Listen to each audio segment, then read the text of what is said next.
Hello বন্ধুগণ, আমি সাধনা সম্পূর্ণ নতুন একটা ঝাঁকানাকা রেসিপিতে তোমাদের সবাইকে স্বাগত জানাই। আজকে আমি তোমাদের সাথে শেয়ার করছি সম্পূর্ণ নিরামিষ কুমড়ো তরকারির রেসিপি। যারা কুমড়ো খেতে একদমই পছন্দ করে না, এইভাবে কুমড়ো রান্না করে দিলে তারাও দেখবে একদম আঙুল চেটেপুটে খেয়ে নেবে। তো রেসিপিটি প্রথম থেকে শেষ পর্যন্ত দেখার অনুরোধ রইল। কোথাও স্কিপ করো না কিন্তু, তাহলে আসল জায়গাগুলো মিস করে যাবে। তো চলো দেখে নেওয়া যাক আজকের রেসিপি। তো রেসিপিটি বানানোর জন্য এখানে দেখো আমি পরিমাণ মতো কুমড়ো নিয়েছি, তবে এতটা কুমড়ো আমার লাগবে না। এখান থেকে আমি আমার প্রয়োজন মতো কুমড়ো কেটে নেব। কুমড়োটাকে প্রথমে এভাবে একটু লম্বা লম্বা পিস করে কেটে নিতে হবে। তো তারপরে কুমড়ো যে খোসাটা আছে সেই খোসাটাকে কিন্তু পুরোপুরি ফেলে দেবো না, এইভাবে একটু রেখে রেখে কেটে নিতে হবে। এতে কুমড়োটা কিন্তু একেবারে গলে গিয়ে ঘেটে যাবে না, বেশ একটু গোটা গোটা থাকবে, দেখতেও সুন্দর লাগবে, খেতেও কিন্তু দারুণ লাগবে। কুমড়োর মধ্যে যে দানার অংশটা থাকে, নরম অংশটা, সেই অংশটাকে একটু ছেঁচে ফেলে দিতে হবে। তো তারপরে কুমড়োটাকে ঠিক এইভাবে একটু চৌকো চৌকো পিস করে কেটে নেব। একেবারে কিন্তু ছোটো ছোটো করে কাটবো না, একটু বড় বড় পিস করে চৌকো চৌকো করে কেটে নেব। তো এইভাবে আমি দেখো কুমড়োটাকে কেটে নিলাম। সাথে নিয়েছি দুটো মিডিয়াম সাইজের আলু। কুমড়োর তরকারিতে একটু আলু দিলে খেতে কিন্তু দারুণ লাগে। তো দুটো মিডিয়াম সাইজের আলুকে আগে থেকে খুব সুন্দর করে খোসা ছাড়িয়ে জল দিয়ে ধুয়ে নিয়েছিলাম। তো তারপরে আলুটাকেও ঠিক এইভাবে একদম কুমড়োর মতো করে চৌকো চৌকো করে একটু বড় বড় পিস করে কেটে নেব। আলু কুমড়ো খুব সুন্দর করে দেখো পিস পিস করে কেটে নিলাম। তো তারপরে একটা বড় মিক্সিং বোলের মধ্যে বেশ কিছুটা জল দিয়ে আলু আর কুমড়োটাকে খুব সুন্দর করে একদম ঝাঁকানাকা করে একটু ধুয়ে নিতে হবে। কাটার পরে অবশ্যই কিন্তু আলু আর কুমড়োটাকে একটু জল দিয়ে ধুয়ে নিতে হবে। খুব সুন্দর করে আলু আর কুমড়ো জল দিয়ে ধুয়ে নিয়েছি। তো এখন আমি রান্নাটা করে নেবো। তার জন্য দেখো সরাসরি চলে আসলাম কড়াইয়ের কাছে। গ্যাসের ফ্লেমটা অন করে দিয়ে একটা কড়াই বসিয়ে দিয়েছি। কড়াইটা একটু গরম হয়ে গেলে জাস্ট 2 চামচের মতো দিয়ে দিলাম একটু রিফাইন্ড অয়েল, মানে সাদা তেল। রান্নাটা আমি সাদা তেলে করছি, তবে তোমরা সেটা কিন্তু সর্ষে তেলেও করতে পারো, তাতে কোনো সমস্যা নেই। তেলটাকে দিয়ে খুব সুন্দর করে একদম ঘোটানাটা করে কড়াইয়ের গায়ে ছড়িয়ে দিতে হবে। কড়াই আর তেল খুব ভালো মতো গরম হয়ে গেলে আগে থেকে কেটে রাখা আলু আর কুমড়োর পিস কড়াইয়ের মধ্যে দিয়ে খুব ভালো করে একটু লাল লাল করে ভেজে নেব। কুমড়ো যদি একটু লাল লাল করে ভেজে নেওয়া হয়, খেতে কিন্তু দারুণ টেস্টি হয়, সাথে সাথে ঘ্রাণটাও কিন্তু দুর্দান্ত হয়।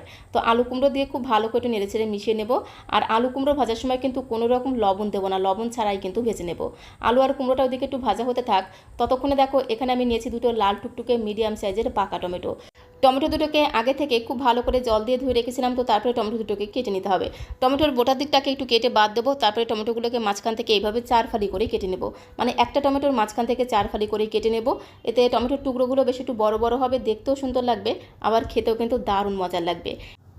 এদিকে গ্যাসের ফ্লেমটা মিডিয়াম করে দিয়ে আলু আর কুমড়োটাকে দেখো বেশ একটু হালকা লালচে করে ভেজে নিয়েছি। আর এরকম করে লাল লাল করে ভাজতে ভাজতে দেখবে আলু আর কুমড়ো থেকে কি সুন্দর একটা ভাজা গ্রান তোমরা পাবে। বিশেষ করে কুমড়ো থেকে খুব সুন্দর একটা ভাজা গ্রান পাওয়া যায়। আলু কুমড়ো ভাজার সময় কিন্তু কোনো রকম লবণ দেওয়া যাবে না, শুধুমাত্র নামানোর আগে সামান্য পরিমাণে একটু হলুদ গুঁড়ো দিয়ে খুব ভালো করে ঘোরানাটা করে মিশিয়ে নিয়েই কিন্তু আলু আর কুমড়োটাকে একটা পাত্রের মধ্যে নামিয়ে নেব। এতে হলুদের যে হালকা ভাজা ঘ্রানটা কিন্তু আলু কুমড়োর তরকারিতে দারুণ লাগবে। তো আলু আর কুমড়োটাকে দেখো বেশ একটু লাল লাল করে ভেজে এখন একটা পাত্রের মধ্যে আমি তুলে নেব। তো বন্ধুগণ, নিরামিষের দিনে যদি এরকম আলু কুমড়ো তরকারি রান্না করা হয়, গরম গরম ভাতের সাথে খেতে কিন্তু দারুণ লাগে। যারা কুমড়ো খেতে একদমই পছন্দ করে না, এইভাবে রান্না করে দিলে তারাও দেখবে একদম চেয়ে চেয়ে খাবে। তারপরে কড়াইটাকে খুব ভালো করে জল দিয়ে ধুয়ে নিতে হবে। কড়াইটা একটু গরম হয়ে গেলে কড়াইয়ের মধ্যে আমি আরও 2 চামচ দিয়ে দিলাম রিফাইন্ড অয়েল, মানে সাদা তেল। তেলটা একটু গরম হয়ে গেলে দুটো শুকনো লঙ্কা কিন্তু অবশ্যই ফোড়ন দিতে হবে, কারণ নিরামিষ তরকারিতে শুকনো লঙ্কার ভাজা ঘ্রাণটা কিন্তু দারুণ লাগে। খুব ভালো করে ঘোটানাটা করে শুকনো লঙ্কা দুটোকে একটু লাল লাল করে ভেজে নিতে হবে। তারপরে শুকনো লঙ্কা থেকে যখন খুব সুন্দর একটা ভাজা ঘ্রাণ বেরিয়ে এসেছে, তখন আমি এর মধ্যে 1/2 চামচ দিয়ে দিলাম গোটা জিরে ফোড়ন।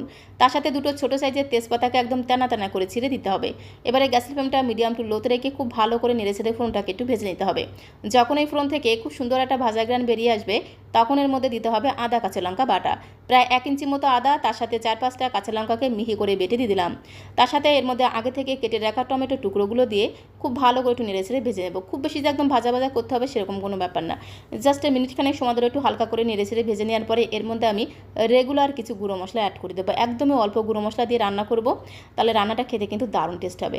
তো মিনিটখানেক সময় ধরে আদা কাঁচা লঙ্কা টমেটোগুলোকে একটু হালকা করে ভেজে নেওয়ার পরে এর মধ্যে আমি 1 চামচের 4 ভাগের 1 ভাগ দিয়ে দিলাম জিরের গুঁড়ো, সাথে 1 চামচের 4 ভাগের 1 ভাগ দিয়ে দিলাম ধনিয়া গুঁড়ো, সাথে দিতে হবে পরিমাণ মতো হলুদের গুঁড়ো, তার সাথে খুব সুন্দর একটা রঙের জন্য দেবো একটু কাশ্মীরি লাল লঙ্কার গুঁড়ো।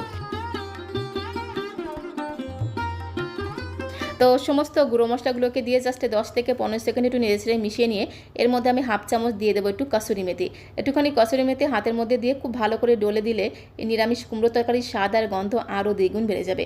খুব সুন্দর টেস্ট হয়, সাথে সাথে ঘ্রাণটাও কিন্তু দুর্দান্ত হয়, যার কারণে যারা কুমড়ো খেতে একদমই পছন্দ করে না তারাও কিন্তু একদম চেয়ে চেয়ে খাবে, খেতে এতটাই সুন্দর টেস্ট হয়। তো দেখো কসুরি মেথিকে দিয়ে খুব ভালো করে একটু নেড়েচেড়ে মিনিটখানেক সময় ধরে একটু হালকা করে ভেজে নেব। এতে কসুরি মেথি থেকে খুব সুন্দর একটা ভাজা ঘ্রাণ পাওয়া যাবে। তো তারপরে এর মধ্যে একদমই সামান্য পরিমাণে দিয়ে দেবো একটু জল, একটুখানি জল দেবো যাতে এই মশলাগুলো পুড়ে না যায়। তো সামান্য পরিমাণে জল দিয়ে খুব ভালো করে একটু নেড়েচেড়ে মিশিয়ে নেওয়ার পরে এর মধ্যে আমি 3টে কাঁচা পাকা লঙ্কা অ্যাড করে দেবো।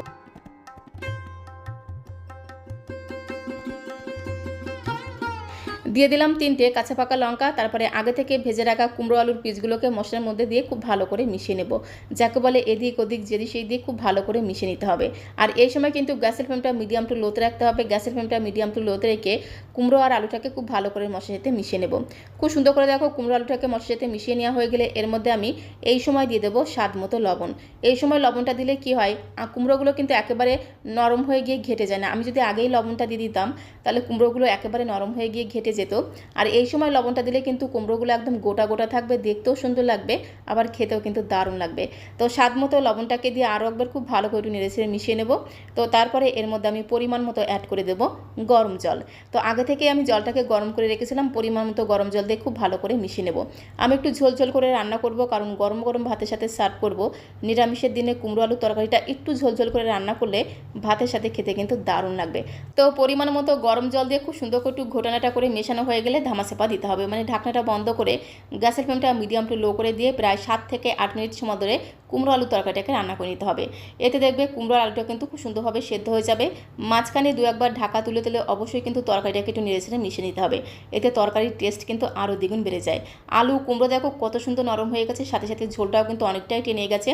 খুব ভালো করে একটু ঘোটানাটা করে মেশানো হয়ে গেলে নামানোর আগে এর মধ্যে যেটা দিতে হবে সেটা হচ্ছে প্রায় 1 চামচ ভর্তি করে দিয়ে দেবো চিনি। যেহেতু নিরামিষ রান্না একটু চিনি দিলে কিন্তু রান্নাটা বেশ একটু হালকা মিষ্টি মিষ্টি খেতে হয়, খেতে কিন্তু দারুণ লাগে।